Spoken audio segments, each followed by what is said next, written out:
Hey folks, my name is Mo Amir and this is VANCOLOUR, British Columbia's bona fide culture and politics TV talk show. Tonight we'll look at the state of discourse and debate. BC Greens leader Sonia Furstenau will be here to discuss why she was brought to tears in the BC legislature last week. But first, when we discuss difficult topics, current events, or polarizing political figures, are we too cavalier or casual in invoking historical atrocities? An aspiring BC political candidate recently had to resign after liking a Twitter post comparing Dr. Bonnie Henry to a Nazi doctor. A few years ago, a BC mayor found themselves in hot water after comparing gun owners to Holocaust victims. Earlier this year, a video surfaced of Alberta's premier comparing vaccinated Albertans to Hitler supporters. Why do people, even those who know better, keep doing this? Joining us to discuss is the Vice President of the Center for Israel and Jewish Affairs. He is Nico Slobinsky. Thank you for having me. Nico, hello and shalom. Nice to have you here. Shalom to you. Thank you for having me today. Thank you. Now, you're familiar with Godwin's Law, right? I am, yes. The idea that the longer a conversation continues online, eventually someone will call the other person Hitler or a Nazi. And I feel like it's funny on one end because you and I are both online. We've seen this play out. But it is troubling on the other because why do we have this weird tendency to get into an argument with someone and then immediately go to like the worst possible comparison, right?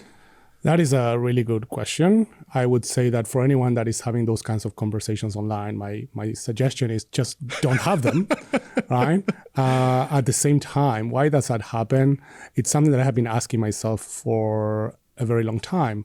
I understand that it's natural for people to compare things. We have all done it. I guess that in some respects you could say we're all guilty of the same thing, right? Comparing things makes it easy for us to categorize one thing or another, right? Because it's not this or it's that, because we have a measuring tool to compare to something. What troubles me is that a lot of these comparisons tend to be anchored in comparisons to genocide. Right. Canada has 8 recognized genocide, and depending on the day of the month, you could go and scroll online and you will find these comparisons on any of them. I can speak to you about our own experience, which is what we see a lot of, is comparisons to Holocaust. And let's get into that because, again, as you said, it is kind of a human tendency to compare and contrast things. But when we are talking about things like atrocities or just things that are obviously very sensitive to certain communities, why should we second guess ourselves or refrain from using these type of comparisons or analogies, whether it's, comparing things to the Holocaust or any other, tragedy or atrocity? Particularly to Holocaust comparisons, what you are doing when you do that, you are diminishing the historical record of the Holocaust. Right? And in many cases, particularly here in Vancouver and in many cities across North America, we have survivor populations that are still living with us, Holocaust survivors themselves and their descendants. And when we are comparing actual day news or events to the Holocaust and the historical record of the Holocaust, when you are doing that, you're also forcing these people to relive through their trauma. Right. And that is something that is very hurtful. And unfortunately, we saw a lot of this during COVID-19 and the pandemic, right? Like we saw, anti-vax protesters putting on, Star of David-like things on their shirts or jackets. So that was causing a lot of harm to your community. We did see this a lot through the pandemic. We saw this fueling a rise of anti-Semitism during the pandemic. Oh, so these comparisons actually fuel bigotry or anti-Semitism. You know what? I always say that while words are free, they're not free of consequence. Right? And during the pandemic, what we saw is exactly what you described. We saw, for example, public health orders or vaccine mandates being compared to Jews having to wear the Star of David, the yellow Star of David during the Holocaust. Now, the Star of David was made to be worn by Jews in order to identify them, to classify them as others, right? And then to send them to extermination camps. Let me be clear.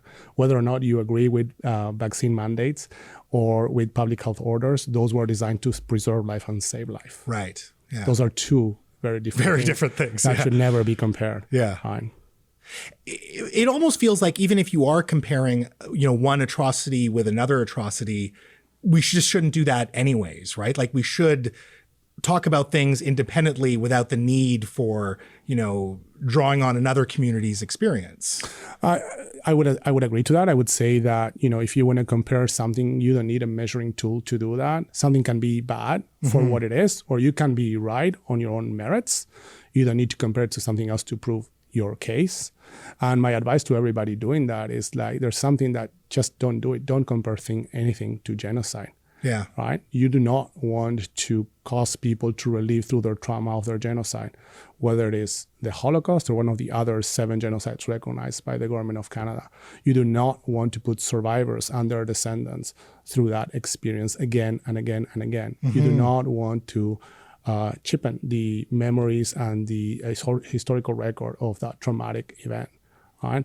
We need to learn from that history so we do not repeat that history. And the further away we go from the actual historical event, in this case, the Holocaust is now, we're talking about 78 years ago. Although there are still survivors that are alive. There are still survivors with us. It's not that long ago. And we have the responsibility, right, to carry that education and that memory in a way that serves generations of British Columbians to come.